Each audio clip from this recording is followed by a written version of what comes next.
What's up, everybody? Welcome back to another episode of the ARC podcast.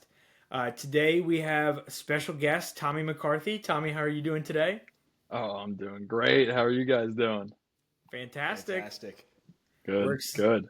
we're excited to get into this interview. This is pretty unique because we interviewed Pat, Yeah, Tommy's I brother. won't hold it against you that you did him first. He was available. It was a scheduling That's conflict in the that's end. understandable. He was available first. Yeah, So I think it'll be fun after we interviewed Pat to get your perspective on a lot of different things of your childhood growing up, and then going into two different routes that you guys went into. Because obviously Pat's doing his thing, and you're doing your thing in a different field. So it'll be cool to kind of see that. Maybe spoil some of Pat's secrets that he didn't tell us last time. So yeah, that'll be fun. Um, but we can lead it off with you just kind of explaining to the people that might not know you how you came to the place that you are now. Obviously, you played with me at TCNJ, and then hmm we played against each other in the All American Baseball Classic that's in right. your league, and then you had other stints in pro ball. You what else? Worked with your dad in communications. Yep, did You've some bounced around coaching. quite a bit and done a bunch of different stuff. So Mhm. I'll hand it off to you, and you can kind of explain that stuff in your story a little bit. Yeah, so like you said, bounce around, but the main thing that my story, it seems like, always comes back to is baseball in some way. And when I was growing up around baseball, my brother and I, we literally, my dad working at the Trenton Thunder, we would go to the stadium in the morning and we'd be there all day, all night. And my mom even worked at the stadium, like when they were first starting out. So it was a whole family affair. So just growing up around the game, I always knew that's something I wanted to do. So then I went high school in Allentown, obviously played there, and then originally for college, I was committed to go to play at St. Joe's in Philadelphia, and then I was fortunate enough to get drafted by the Philadelphia Phillies out of high school. Ended up going to St. Joe's. Very quickly decided to transfer to TCNJ to play with you and my brother Pat, obviously. Wouldn't have traded it for anything in the world. It was the best 4 years. Like everybody always says, college is the best 4 years. But those 4 years, I mean, they were the most fun that you can ever have playing at TCNJ. And we were pretty good too, which was a lot of fun and stuff Yep. like that. But yeah, played at TCNJ, and then going out of school, I had no idea what I wanted to do, absolutely at all. The only thing I would always say to people whenever they would ask what your route's going to be, what job you want to do, what do you want to do for a living, I'd say I have no idea, but I want to do something in baseball. That's all I know. And I was a communications major in college, trying to do some broadcasting like my dad and obviously eventually Pat. And I love doing broadcasting. I did that at TCNJ, which was kind of funny. I would broadcast the basketball games, I would broadcast the football games, soccer, field hockey, lacrosse, and my broadcast partner was actually my cousin, who's I lived with in college. Kyle, he was 2 weeks younger than me, and then our shortstop Danny Borup. In senior year, we did games together, so that was really cool. Just always watching my dad broadcast growing up and stuff like that. It was something I've always wanted to do. I was the guy that, like, when I would play my video games, I would turn the volume down a little bit and I would broadcast it myself just to try to act like I knew what I was doing. And I would record it even and then listen back and be like, does my voice really sound like that? And stuff like try to, I'm probably 12 and 13 when I'm doing it, even younger. And so broadcasting was always something that I was very into, but I didn't know if that was definitely the route I want to go. Obviously, it's a hard field to get into, and even if you have connections, it's a hard thing to rise up and kind of go through the ranks. So I also was a management minor, and I did those kind of classes because I didn't know if I want to go to like front office and stuff like that, because that stuff definitely always interests me, like the trades and stuff like that. But when I after college, I didn't know if I was gonna get drafted. I was gonna try to keep playing in some way, shape, or form. Draft went by, didn't get any calls or anything like that. So obviously, after college, you got to start thinking about what you want to do and stuff like that. So I was fortunate enough that Barry Davis at Ryder had reached out to me in the middle of my senior year at TCNJ and asked if I would be interested in coaching there when I was done playing, whenever that was. Most likely, he said, like, right out of college, like if I could just be a grad assistant or something like that. So I was able to get my master's at Ryder. I started doing that after Um, well, hang on, let me backtrack. That summer, I ended up signing to play baseball in the American Association out in Indiana. Um, I was one of those guys that out of college, like I did think like my senior year, I thought that there was a chance that I was going to get drafted or I was going to get signed or something like that. And in my mind, independent ball, I didn't know much about it at all, really. Just because there's not a ton of it like in our area. Like there was the River Sharks down by in South Jersey, but I never went to any of those games. Somerset was the closest one to me, but even that I never went to a game growing up. And then in 2019, I honestly don't even remember if I really went to many like indie ball tryouts and stuff like that. Just because I don't know, mentally I wanted to tell myself that I was ready to close the book, like if I wanted to, but I Yeah. knew there was no part of me that actually wanted to stop playing baseball. Yeah. But I didn't want to push it off anymore and stuff like that. So I decided after probably like a month and a half, say in the middle of July, end of July, I was like, all right, I'm done. Like I'm not going to really keep working out. I'm not going to keep swinging or anything like that. So I started to take grad classes at Ryder, and I was going to be a grad assistant and coach there. And I was doing like my grad school stuff in the middle of August. Like I just had like my graduation party for college. So like I was closing the book complete, like everything end of the summer. And then I'm sitting there doing homework and I get a call from a California number. And I was like, I don't know this, put it down, didn't answer it. And then right before it like went to voicemail, I was like, all right, whatever, I'll answer it. And it was a manager from a team out in Gary, Indiana. And he gets on the, and I had no contact with them prior. I didn't know anything really about it. I don't know how he found my information or how he found me or anything, but he's like, hey, Tommy, think you can meet us in Lincoln, Nebraska tomorrow morning?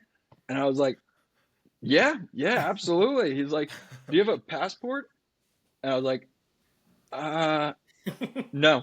And he's like, well, we're going to Canada on Monday. And this is a Friday. And he's like, well, we're going to Canada on Monday. Like, you're going to, like, is there any way you can do it? This is probably like noon, maybe. I don't even know if you know this, Brandon. And I drove to Philadelphia to try to get my passport expedited that day to be able to go to Canada on Monday. Couldn't do it. My mom ends up finding some way, shape, or form of somebody that was able to expedite us a passport. And my mom, we gave all of my information to these people.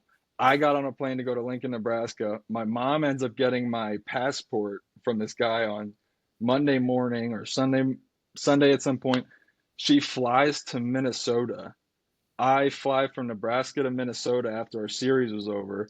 Met her in the airport. She handed me my passport, and then I flew to Winnipeg to go play in that final series. Just because like like parents will do anything for you, and she would do anything to make sure that my dream of playing pro ball came true. And like I don't know who we got this passport from, I don't know how it worked, but I've gotten it out of the country a couple times, so apparently it was legit. But like that one day, like those small events like that you completely forget about until you start telling these stories lead to so much. And like wasn't even planning on saying that, and then you just get on that tangent. But yeah, so that avenue opened up and I was able to play pro ball. And um, luckily enough, the day I landed back in Philadelphia after the season ended, because I was only there for about 2 weeks at the end of the season, I got a call the next day from the manager saying, hey, I just want to call and let you know we're going to re-sign you for next year. I don't want you to think that I don't want you to go through the off season like wondering where you're going to sign, blah, blah, blah. And I didn't know how indie ball works, but that was very unusual for a manager to do that. It's usually you might not hear anything for months after the season, and not even just because they don't have a reason to. They don't need to set their rosters. So like I was very fortunate to know that right away. So I was able to communicate that with Ryder, and I got a little bit of taste of coaching at that point because I was able to stay at Ryder for the summer. I did some recruiting, and then I stayed for the fall. And then that spring was COVID, and I forgot about this part also. I was very lucky that winter. I was in contact with a couple different affiliated teams, and I ended up having kind of like I guess, a verbal agreement like with the Atlanta Braves that I was going to sign with the Braves, and I was actually going to be a catcher. And I started like I'd been working on catcher. I'd been going to these different things. And we had this verbal agreement or whatever you want to call it for about a month. And I didn't tell anybody. Like, I think I might have told you guys, like the small friend group and close, like family members, but I waited till it was like I got the Mhm. official contract and everything. I got the contract, signed the contract, put it on social media saying very excited to sign with the Braves. And then the next day, I get a call saying they're pulling my contract. For whatever reason, contract issues between them having to buy my indie ball contract, whatever it was. But you imagine just being on like the highest of highs, Yeah. like thinking that this is like the dream you've always been trying to get to, and then all of a sudden it's just ripped away from you and stuff like that. And I think those are the moments that like now I can laugh at, which is kind of crazy because it was at the time thought of it Yeah. as the worst moment of my life and stuff like that. And so month later, COVID happens, and I was down in Florida for like a spring training event. Ended up packing up, driving home with my dad, and we obviously everybody gets shut down. And then I was very fortunate at that point to get the small opportunity to play it with the Somerset Patriots. They did a very like small pod thing, very similar to like what we did later in the summer with the Jackals and the Wise Guys and the Yeah. Cardinals and that whole group up in North Jersey. But so I was able to play very close to home, which was awesome. Every week, my friends, my family were able to watch me play. And it was a small taste of it, a small taste of pro ball, but to be able to do it at home, to be able to kind of learn different things from older guys. I was able to play against big leaguers like Mark Leiter Jr. Um, uh, Mazzella was on that team as well, for, Vin Mazzella, and it was really cool just kind of see the different players from like the area and be able to get involved in that. And then I was able to play for the Jackals as well, so another like hometown kind of team that I was able to wear the jersey of, which was kind of cool and be able to play in front of my family and very cool. Obviously, be able to play against you and stuff like that. And 0 for 0, I did walk, but Yeah. you Spoiler had alert. me. Everyone could You have had predicted me. that. I walked Tommy. You had the chance. You had to just throw a slider. But we yeah, so 2020 obviously is kind of a wash in a lot of people's eyes, but I was very fortunate and very lucky to be able to get those opportunities. Not a lot of minor league players and indie ball players were able to even play at that point. So it really helped me kind of give myself a little benchmark of where I was heading into the next year because I still had the intention to go back and play for the Railcats in Gary, Indiana, where I had signed in 2019. So I played in Gary, Indiana in 2021. The best, like most fun summer of my life. Like it was absolutely awesome. Like I had an awesome group of guys. Like you would have thought that we were like a college group of guys, like college team that had like lived together for years. Like we were super close and it was a group of me and three other dudes that we lived in a nursing home for the entire summer. It was the craziest thing ever. And it was like every bit of what you think of a nursing home, that's where we lived, except it was our own little apartment. But right there with Shirley was right next door, and she always had her TV on blast. But it's like those stories like you would never be able to even think that existed. And like Yeah. I'm saying all this because of baseball, and like so like those different avenues and like being able to follow baseball wherever it's taken me. And then last year I was able to play in Winnipeg in Canada, which is a really cool experience. That's something that honestly, like you would never know it, but they love baseball in Winnipeg, like in Manitoba, in the middle of nowhere, Canada, right above the like.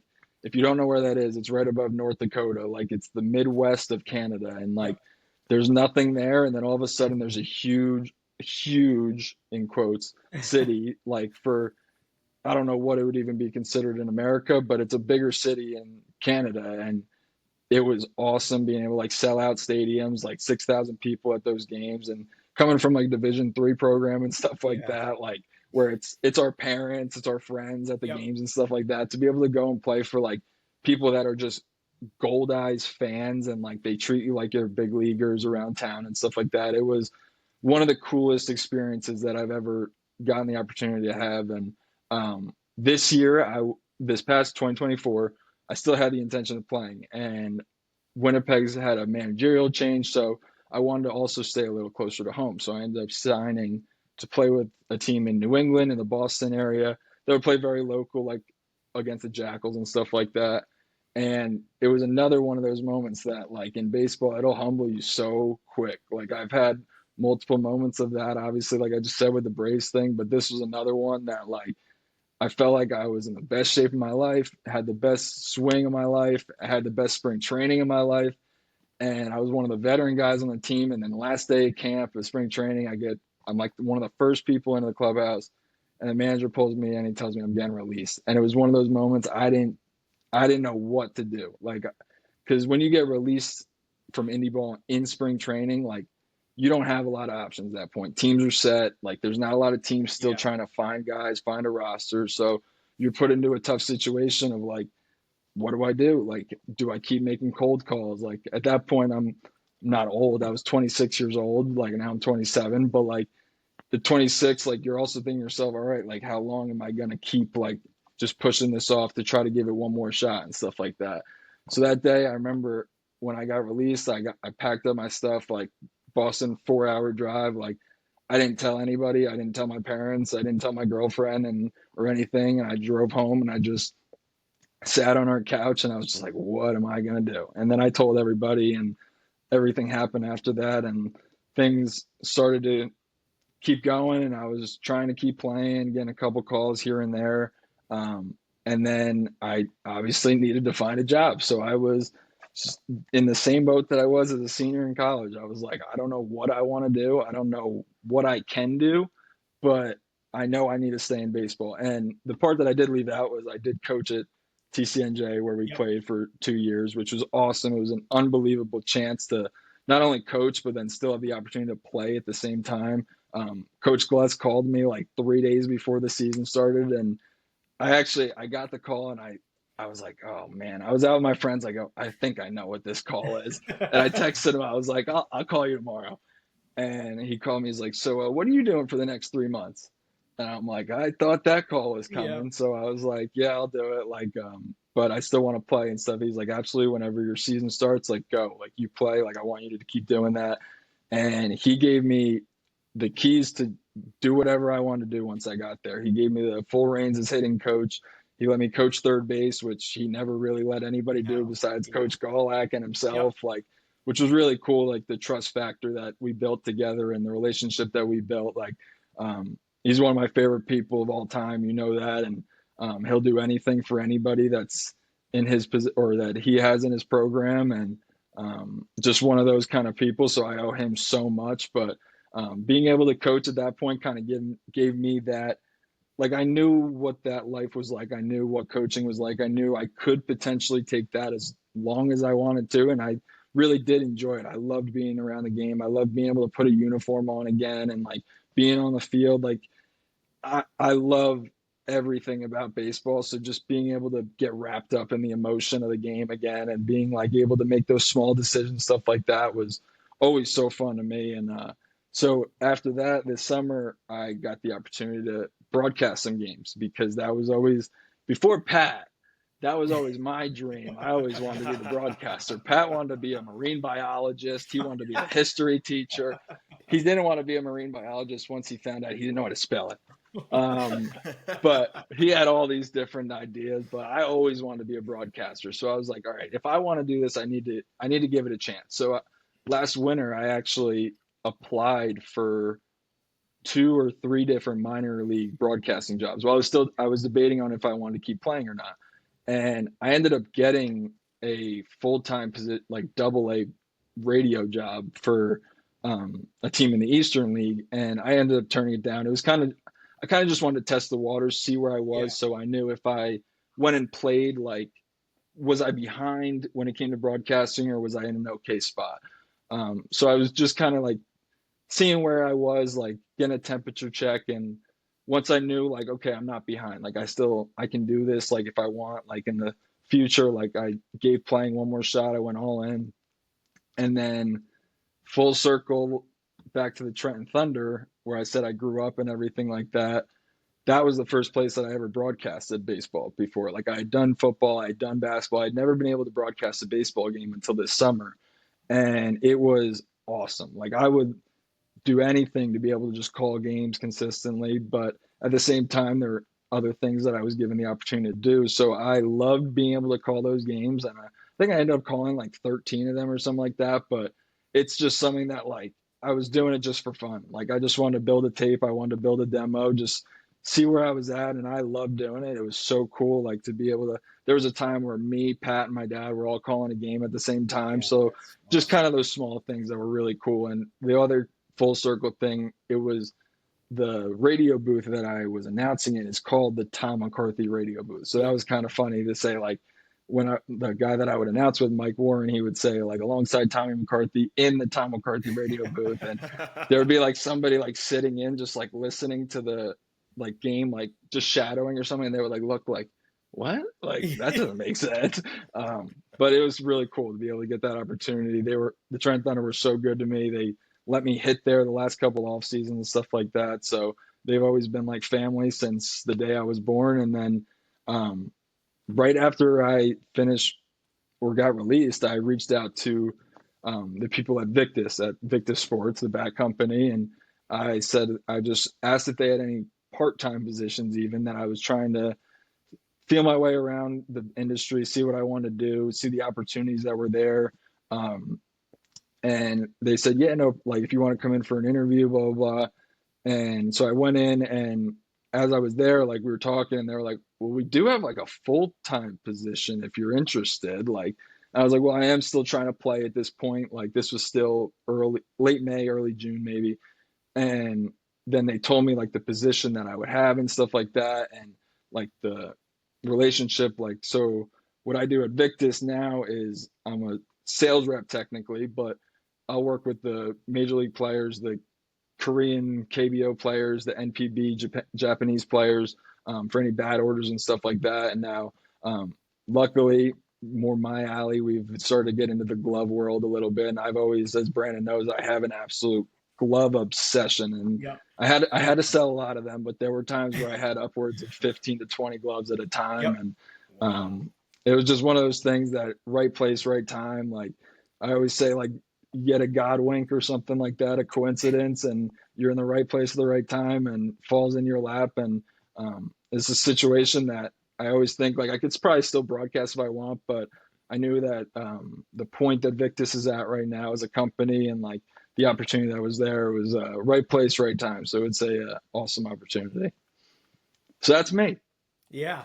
I think I got everything. I think you did get everything. That was great. You bounce I around had to everywhere. backtrack a little bit. Now you've done a lot of different things. You've been a lot of different places. So I think you Yeah. did get everything. Thank you for sharing all that. I feel like throughout that whole like synopsis of what you've been through and how you've got to where you are now, there have been moments where it's like, okay, I'm transitioning from this to this to this to this more than the average person because I feel like most people out of college, especially college athletes, you play a sport, then you're done for the most part. You don't play a professional sport, and then it's like, all right, I'm done. And then you probably come to terms with that your senior year at some point, you know? Like, you don't want to accept it until it's finally over, but at some point during your last year, you're like, well, my opportunities are not going to be there after college. I'm going to have to go get a real job. Hmm. Where it seemed like for you, there's so many different alleys you went down that you have to shift the mindset so much, like from going from one to the other. So I guess starting from the beginning, not backtracking all the way, but just starting from the beginning of where you said how you led to this. High school, you're obviously one of the best athletes in your respected area. Get drafted by the Phillies and go to St. Joe's and then come to TCNJ at the very end. And then knowing playing with you, you didn't play at TCNJ right away. You actually pitched more at first than you Yeah. played than you hit, which is crazy to think about now. But Yeah. so can you explain being that age and being young and then going to TCNJ? And I know you and your brother, I always say, two of my favorite teammates, two of the most humble people that I've ever been around. Neither of you are like this, but obviously you get drafted at high school and then you come to a smaller Division III school and you don't start right away. Some people may be like, what the heck's going on? Why aren't I? And you never had that attitude. So I guess my question is, how does your mindset shift from getting drafted out of high school to sitting for a little period of time, Hmm. pitching, getting on the field, and then also from your end, not you're not complaining. I didn't hear one complaint. You weren't saying anything. You weren't making a fuss. Like just going about your business. What did you do in your mind to be able to like settle and create that thing? So I think honestly, and it sounds so cliche, is like I was having fun. Like I was Yeah, having so much fun at TCNJ. Like so for I'm glad you said it, like the draft thing, and also like because you I said the same thing about the Braves. You feel like you're on the highest of absolute highs. Like it was the yeah, great, like, and you are. Like it was the one of the greatest moments of my life. I'll never forget that moment. Like I missed the phone call like three yes, times. Like I was in the middle of a Legion game and I missed the phone call, and I ended up calling back, find all this out, and then so that summer, I was just playing Legion, just playing close to home, and I sucked.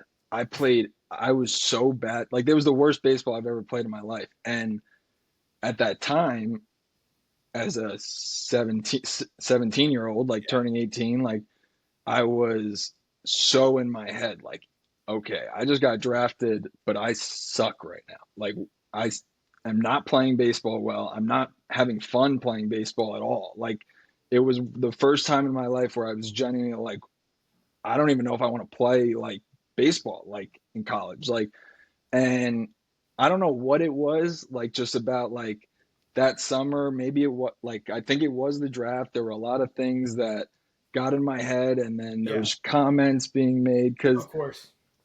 it's, I mean, now I will 100% say it. Like, it is very nice to have connections and stuff like that. Like, you don't want to believe like the things that people say, like, oh, you're drafted because of your dad, you're drafted because of this, blah, blah, blah. Yeah, it probably was. Like, they're probably a big part of it. But at the same time, it took a lot of convincing for myself to convince myself that I had to do something on the field to be able to get to that point. Like, it wasn't just my dad to be able to have the name and have the last name and have all that. And so for me, that was the most humbling thing in my life, was being at the highest of highs and then being in the lowest of lows in a matter of 2 months. And going to St. Joe's was literally my dream. Like, I grew up always wanting to go to St. Joe's because my dad was a broadcaster there. And for me, going there, like when I got there, I was like, this isn't it. Like, I lasted 6 days or something like that. And I'll never forget, we went to a Phillies game one time, me, Yep. you, Bucci, and my brother. And I'll never forget leaving that night and saying, like, damn, Pat loves TCNJ. Like, that is an awesome group. Like, Kuz was there, like one of the Yeah. seniors on the team. And like, I was like, how is a freshman, you and Bucci, that close with Kuz and stuff like that? Like, Yeah. because I knew him as the shortstop of TCNJ on my brother's team, which was like really cool to me.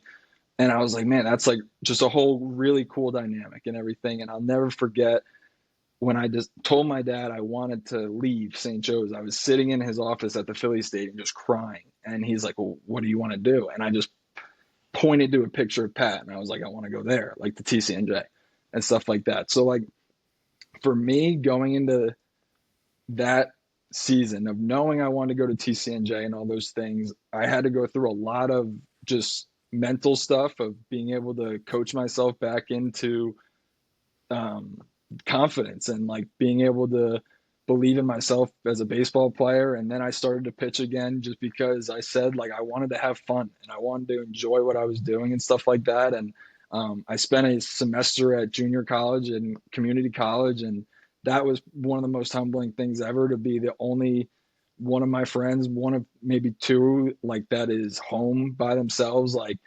luckily TCNJ was 20 minutes down the road, so I was able to go and visit you guys a lot and Yep. hang out on the weekends and stuff like that, which was really cool. So for me, just getting to TCNJ and being a part of that and being a part of a team again and having fun playing baseball was enough for me to, like, that's all I needed at that point. Like, I think I got 15 at bats my freshman year and stuff like that, but like you said, I was also pitching and stuff like that. Yeah. So for me, it was finding the love of baseball again, as weird as that sounds and stuff like that. And then after that, once you get into a spot that you're comfortable and you get into a situation that is right and that it fits, it's all about making the most of your opportunity at that point. And one thing that you learn like early on, especially that first year, I think in our conference, a couple guys got drafted and stuff like that. So I was Yeah. like, all right, so like if you're good enough, they'll find you and stuff like that. Like, I was 100% one of those kids in high school that was like D1 or nothing, like in their mind, like that.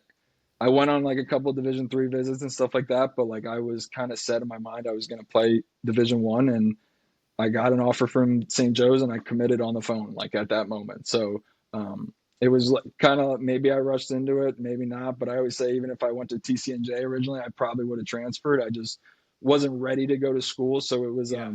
that whole 8 to 10 months was a huge learning process. So just being able to get to TCNJ and be in a situation that I was comfortable in was all that I wanted. Yeah, and you mentioned like the in your mind as a high schooler, like D1 or bust, and I'm sure a lot of that just has to do with all the kids that you're around, and like same thing. Like Matt went to a Division 2 school, I went to a Division 3 school, obviously with you, and like you know the narrative in your head is like, oh well, Matt's gonna go there right away and be the starting first baseman, and Brandon, you're gonna go to TCNJ right away and be the ace because you were good in high school, whatever. And then you get there and you realize, oh my god, this is a whole new ball game. Like Yep. there are grown men out there, and like I came in at 145 pounds, and like Mo had pop for high school, and then you go to college and it's like, oh, I need to hit the weight room and like get bigger Yeah. and better. Like, First time I saw Pat Roberts and Garen Turner, I was like, oh boy, I got a long way yeah, to go. yeah, yeah. Well, that's like I think the first week I was lifting in the TCNJ gym, I was like benching. I think my max for six was like with the 30s, and I remember like you know you have some of our teammates, like some of the older guys, are just like looking at me giggling, and I'm just like struggling to get six, and then it's like, okay, well this is a good reality check because you think Yeah. you're somewhere, but you're not, Yep. and it's Yep. like, oh, now it makes sense why when I hit the fourth inning I'm exhausted. It's because I'm 140 pounds. Like Yeah. it's a big learning experience, and that's cool that you like came out of that the way that you did and like still progressed that way, because I feel like a lot of people they go through something like that and then they can't really bounce back and recover. You know what hmm I mean? Like, Yeah, and I think for me, like it was so helpful for coaching and stuff like that, and then yeah, also just even being a teammate, like yes, being that it was because that like genuinely that was like we always hear like guys need to learn how to fail. Like I yes, didn't really know how to fail in baseball. Like I knew how to fail in other sports, like because I wasn't great in basketball, I wasn't great in soccer when I was really young. Like, but I was always pretty good at baseball. And like when you fail for the first time, like it changes you. Like and like you know how to, and then you learn from it and like react to it. But yeah, it was one of those things that first time failing is a very humbling experience.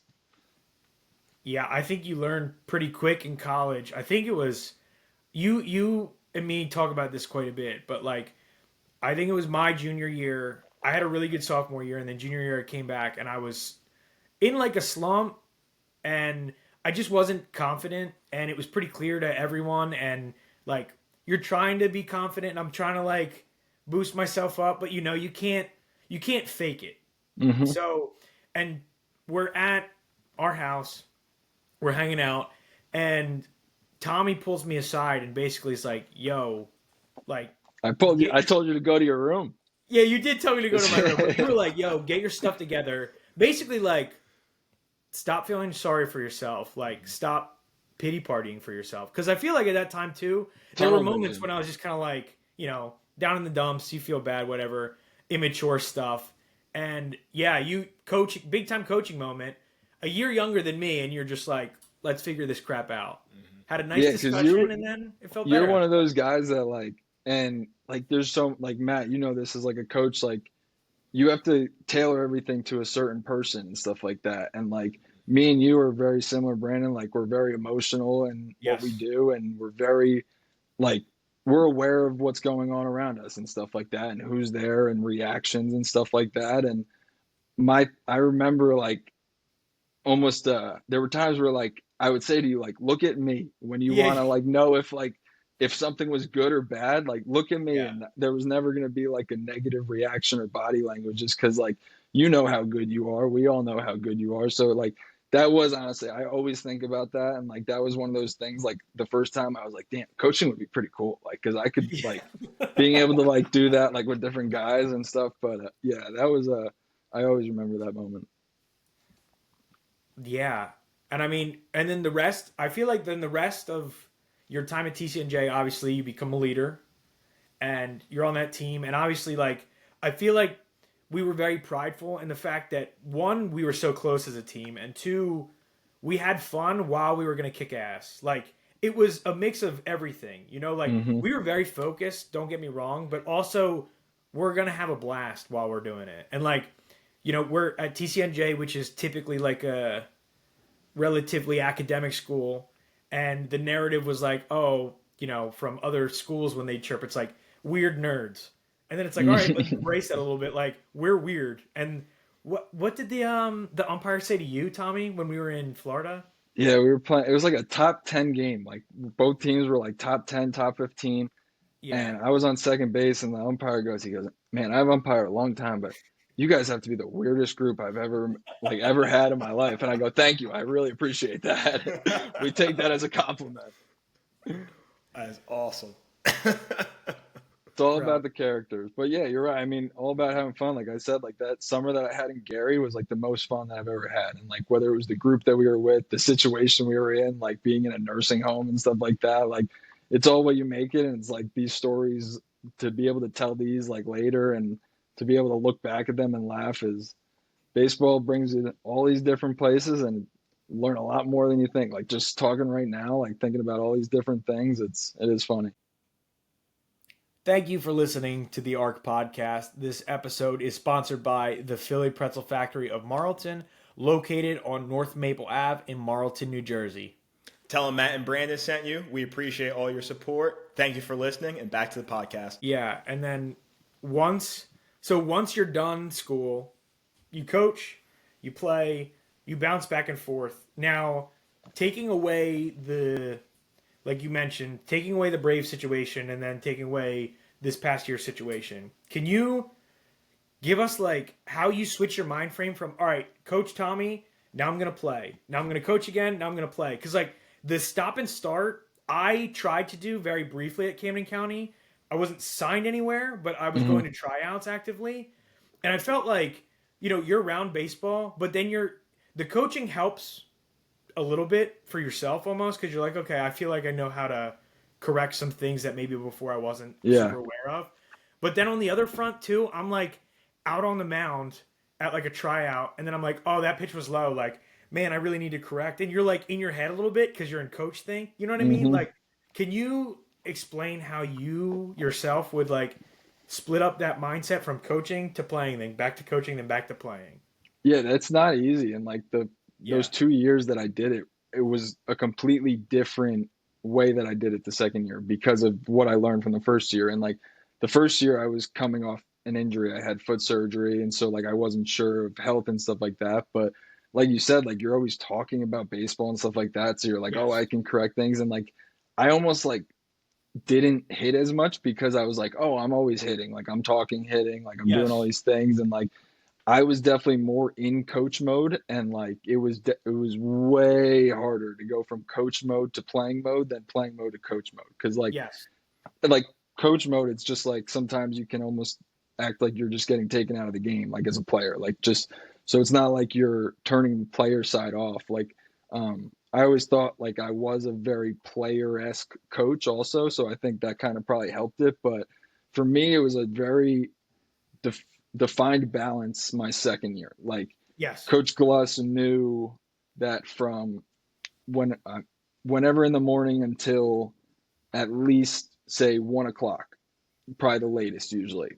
That was my playing, all baseball, all playing, anything that I needed. Like once it got closer and closer to the season, that's what I was going to do. And then the moment that I get to TCNJ, I'm back into coaching mode. And like, Yeah. I think that was when I started to do it that way. The moment that I get back on campus, that I'm coach mode, that was a lot easier for me to turn the switch on and off because the first year I think I was almost trying to like still like work out and hit like with the players and stuff like that, but then you're not able Yeah. to coach. Like, so then Yeah. there'd be times where I'd be like, okay, today I'm going to hit with everybody, but then you get wrapped into talking to a different guy, and then I'm like, it's all right, I'll hit tomorrow or something like that. So Yeah. that was one of those things that was so hard to like kind of figure out. But like the second year, it was definitely a lot easier. I was more comfortable with the other assistant coaches and stuff like that.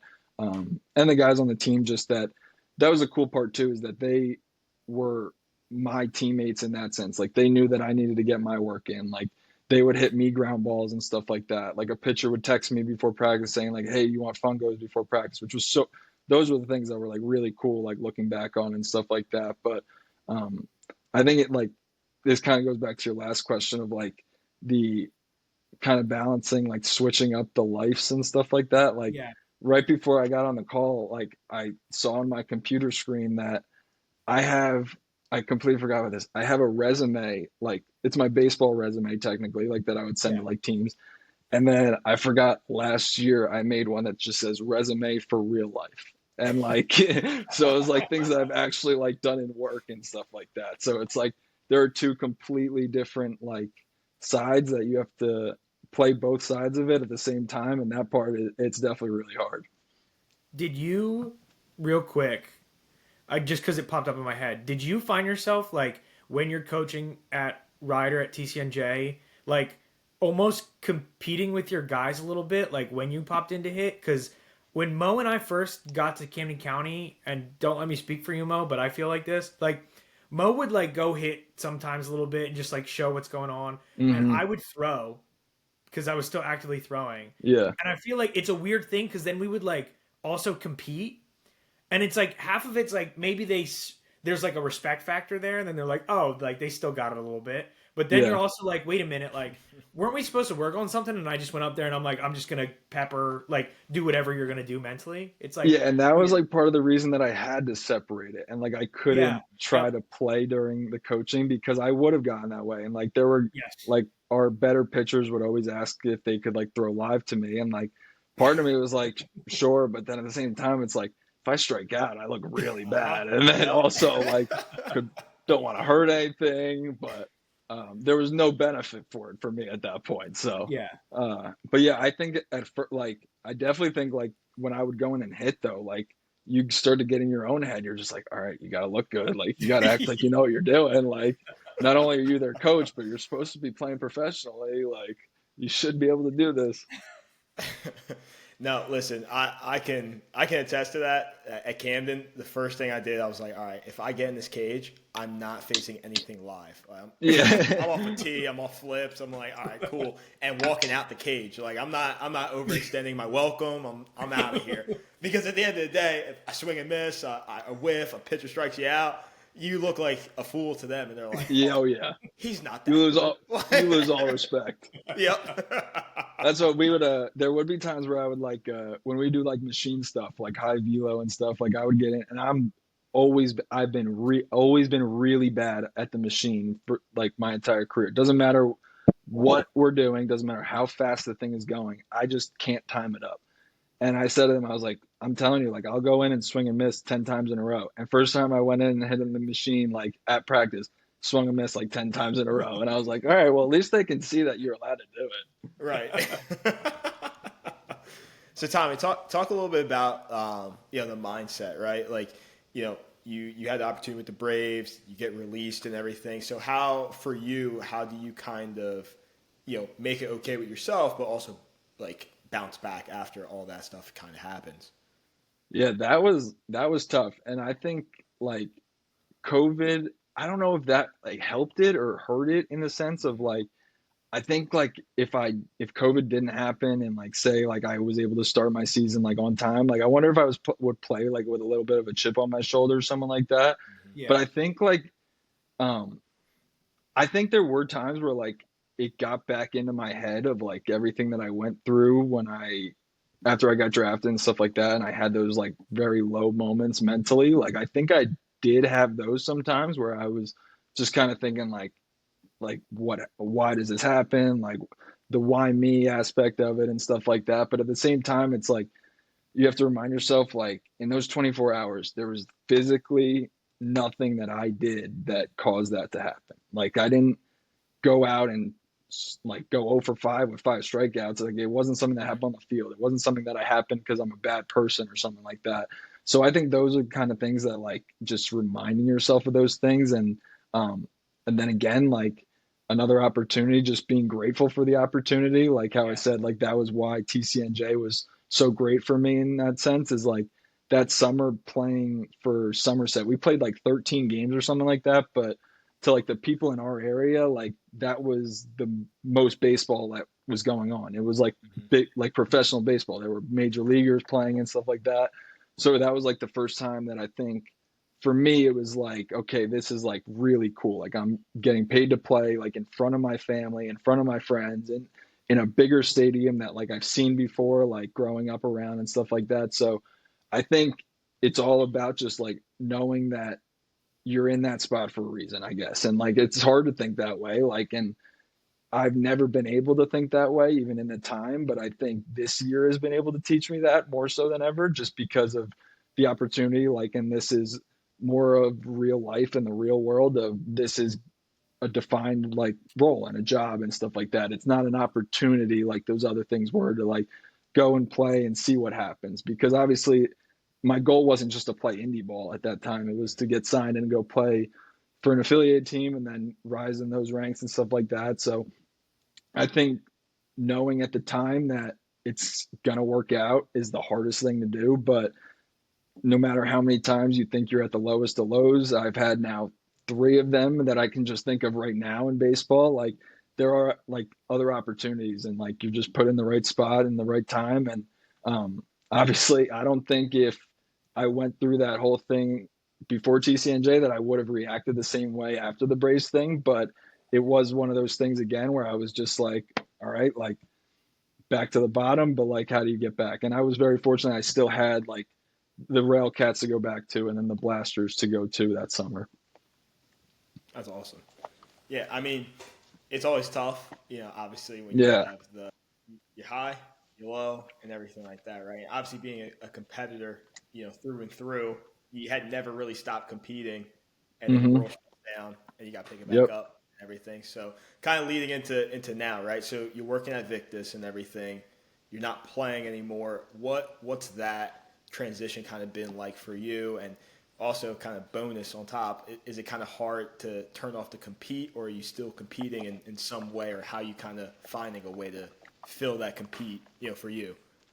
Yeah, that's a good question, because the competing thing I didn't even think about, but then you are competing in like what we're doing, because like we're trying to have the best players use our product and stuff like that. We're trying to get our product into the best players' hands, and what are we doing that the other company isn't doing or something like that, and vice versa. So I didn't even think about the compete part, but I think that is like it's a competitive field to get into, and like trying to like find the avenues is tough sometimes, but like getting to this spot. And honestly, I don't even remember what the original question was. What did you say before that? how's the transition go from playing now to Oh, yeah, to yeah. working at like So Victus? that like it, I actually thought it was going to be harder at first than it was. And I think last winter, knowing that I like almost like giving myself like that ultimatum, because I gave myself the ultimatum of like, I told my girlfriend, I told my parents, like, okay, this is it. Like, I'm giving it one more chance. Like, I had come off my first season where I actually stayed healthy for 100 games and stuff like that. So I knew I needed to not just play one season, I wanted to play another and wanted to give it another chance. So I was like, all right, I'm going all in, like, change the diet, change the workout routine, everything, trying to just go all in, stop coaching for that reason. So it was just baseball all the time. So mentally, when I got told that I was being released, everything just immediately, I almost felt like I wasn't even in play mode at that time. Like, that I was still like in the off season mode, and that I was still just looking for a job, and or I was waiting to go to a team. So it was like, it was almost weird because I didn't play any games this year. So it was like, it wasn't like I was like, damn, like I had that one good game and stuff like that. Like, if only I could keep that going, or like, man, if I didn't go 0 for 3 that day, like maybe I wouldn't have got released. Like, so it's another one of those things that like you just have to take it for what it is, and like take it at the moment. And those first,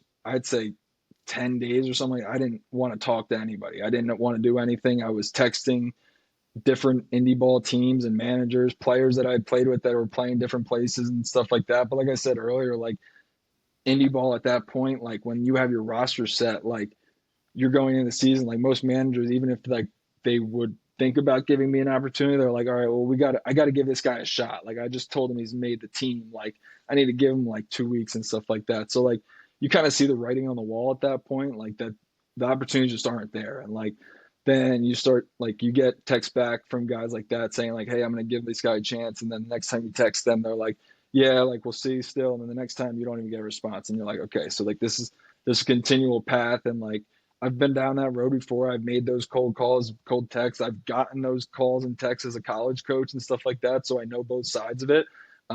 So I knew like what responses were also genuine and what were just like pushing it aside. But I think kind of quickly everything kind of turned in my head, and like being home this summer, seeing everybody playing and not being anywhere, just working out by myself, it came to a point where I think I was ready at that point, and I didn't miss it as much as I thought I would. But then obviously you still get those times where like, damn, I wish I was playing and stuff like that. And I had one of those like last week. I was just like, man, I feel like I could still play or something like that. And then you go and work out and you're like, nah, I can't play. I can't. But I think if I didn't get put in the situation that I'm in now, it would have been a lot harder. But I mean, I talk about broadcasting being like a dream and stuff like that. I got that chance to do it. And I can still do it, obviously. But like my grandma said to me, like, before I got this Victus job, she was like, you always wanted to work for a glove company or something like that. And I was like, and then when I got this opportunity to work for the bat company and now we're doing gloves and stuff like that, it just made me laugh thinking about that. So right place, right time, like I said. So it's kind of made the transition a little easier. Awesome, man. I think it was episode 1 or 2 of this podcast. I probably last year used to text Mo and just be like, should I just start throwing again? Just like, you get the itch real quick. And I'm like, should I just start throwing again? And then Mo's like, no. And then I'd be like, come on, how hard do you think I could throw right now? And he's like, 85. And I'm like, it still hurts. Yeah, it still hurt. Like, Yeah. that hurt. That hurt. Thanks for Yeah, that. we have a cage like in our facility, like at Victus and stuff like that. And there'll be times where like we will take some swings and like you see like the exit velo and like the distance, you're like, yeah, I don't have it anymore. I'm not there. So you talked about obviously the glove initiative at Victus. Can you just talk about how cool it is to be part of something that like is new and growing on that end? Because like Victus is obviously a really well-renowned bat company and like all across the major. It's now the official bat of the MLB, right? Yeah, us and Marucci. Yep. Which is awesome. That's sick. But now you're like the company's going into a different outlet, and you get to help with a lot of that. Yeah. How cool is it to see that growth? And like on your day to day, are you doing a lot of like creative stuff? Like, are you working on different glove ideas and stuff like that? Like, how does that look?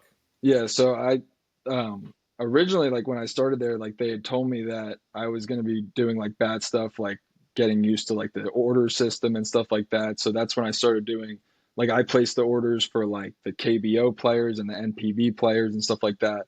And then now, like you said, we're the official bat of MLB. So like we can do like stadium, like souvenir stores, so stuff. So I was doing some of that. And then they were like, yeah, we might get into gloves. And then like 2 years down the road, maybe we'll like really get into it. And then all of a sudden, like at one point this fall, they were like, okay, we're doing gloves. Like, and you're going to be a big part of it and stuff like that. So I was like, all right, I'm all in. And so I had been like, just like kind of like just drawing some things up and like thinking of different designs for gloves. Like, cause I've always used different gloves. Like I've never just been like always Rawlings, always Wilson. Yeah. So like, and I like to switch things around. Like I said, I've had upwards of 20 gloves at points. So like, I know all of them are different in different ways. So, just being able to like, just always talk gloves is so fun, but like day to day stuff. Yeah. So a lot of what we're doing is like, so like orders for like pro players and stuff like that. And then there's also going to be, like how we do the limited edition bats and stuff like that. Hopefully we'll be able to do some gloves and stuff like that. So that is kind of the fun part is like the the other day I was just sitting there and I was like thinking of like different like Disney shows and stuff like that, and like Disney movies of like characters that like Yeah. can try to like turn into a glove, and like different things from like when we were kids. So like there is some like graphic design stuff that goes into it too, which is Yeah. not always the easiest thing to do, but I'm trying to learn it a little bit. But yeah, like today it was ordering gloves for some guys, and then we just got a glove order in yesterday, and that's why I've had one on my hand the entire time, just Yeah. trying to break it in a little bit. I call it like my fidget spinner. Like Yeah. it's like an emotional support glove. That's what they are. You just always need one with you. So, but yeah, it's been really cool. And like now, just being at the winter meetings the last about a month and a half ago, like talking to like players' agents and stuff like that, like doing bat deals and stuff like that. But now being able to talk gloves and stuff and design them for specific players that's like dream come true kind of stuff for me. Like I used to be the kid that would sit in class like in college or even in high school and like customizing a glove like on my computer, like just Yes. because like not, I knew I wasn't going to order it, but just because I wanted to. So that's kind of cool. Like that's now my job. Yeah, I think that's a perfect. I mean, Tommy would literally like come over to the baseball houses with like a glove on and just like sit on the couch for the first 20 minutes and just like tighten the glove, just like condition it, do whatever he's got to do. But like he always had a glove There on. was one time I was in stats class my freshman year at TCNJ, and Schindler, our shortstop, his Yes. glove like broke in the middle of a game, and it was a Thursday probably or a Wednesday, whatever, and we had a game the next day. And I'm in the back of the class, like lacing his glove, like trying to like put it back together. And our professor had like a British accent. He goes, "Are you knitting in the back of the class?" And I was like, "No, a shortstop's glove broke." He had no idea what I was talking about. But yeah, that was when I started to love gloves. Yeah, dude. I mean, you always. He's not kidding. He had like 20 gloves on him in his bag or just like They all got a around. purpose. It's true, but you would just like help all of us if people needed their glove tightenings. Like I would know gloves to a certain extent, but then it's like once you reach a certain threshold, it's like all right, give it to Tommy and let him do it. Um, yeah, but I mean, I think that's dope that you're kind of working with a team that's very creative, and Hmm. then on top of that, you get to work with, like you said, players Yeah. and organizations and stuff like that. So, my question is, where does your confidence come from when like approaching players? Obviously, as like a sales associate or rep, like you have to have conversations with those guys and like I feel like you're not really selling the glove because it's basically like, here's the glove. Do you like it or not? There's not Hmm. like a Yeah. look at it. You're not like selling the features like it's a car or something. It's basically like, do you like the design? Do you like the feel, quality, whatever?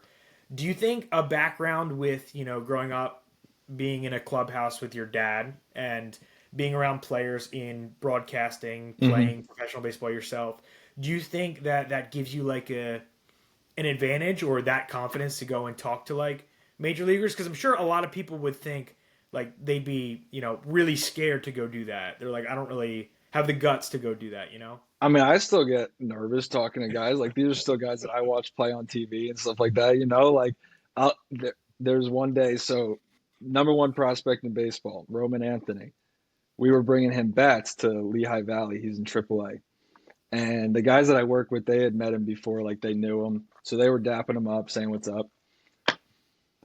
Really, really tough handshake for the two of us. So we got caught in between, and I was like, man, this is a bad luck. Like, this is a bad start. So there is like that nervous reaction sometimes. So it's not as easy. But yeah, I do think like being around a clubhouse, like I'll actually bring it to the broadcasting when I was doing that Yeah. more so. Like when we would like pregame, like we would still like just like my dad would do, like pregame, I would get there before BP, like when the players were hitting to do like prep work and stuff like that, try to treat it like professional broadcast, like and like you go down to the cage and like that was cool for me to be able to like talk hitting still, like but at the same time now I'm not wearing a jersey, I'm not wearing a uniform of any kind, I'm wearing a polo and shorts, like Yep. so the guys I'm talking to, they don't know my background or anything like the first time I'm talking. So it can't Yep. just go in saying like, hey, like what are you feeling or something like that. Or like, Yeah.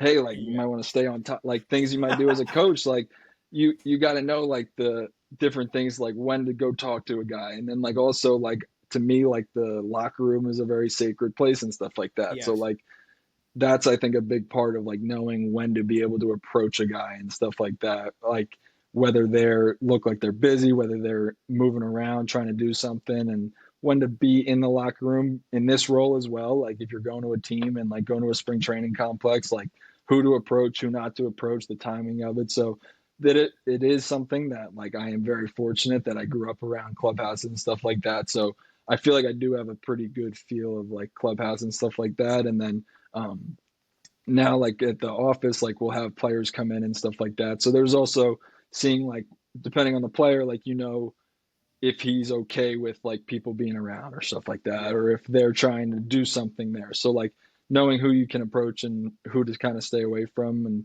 I mean that's all aspects of life. But I think in the baseball world, being around it for so long definitely helps.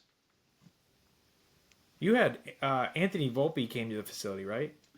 He actually so he's been like a Victus guy his like whole life Yeah. since he was a teenager. So apparently he used to because he's from where I live now up in like Morristown area in New Yeah. Jersey, and he used to drive down to Victus like to test bats like with his dad like when he was a teenager. So he's always been like loyal, and he didn't come to the office at all like while I've been working, but my first day of work we went back up here to Morristown to his high school. He was hosting like a camp for kids and stuff Yeah. like that. So like we were at his camp, like help like hand stuff out, and then we ended up going to get lunch with him like right after. Which I was like, my first day of work, and I'm getting lunch with Anthony Volpe. Like this is sick. And I was like, is this what it's like every day? And then like 2 weeks later was like players weekend, so like we were going to like deliver bats to players and stuff like that. So I was being around like that was kind of the situation of like when to approach people, and like Yeah. there were guys like that I saw that I knew that would know me if my dad was standing next to me.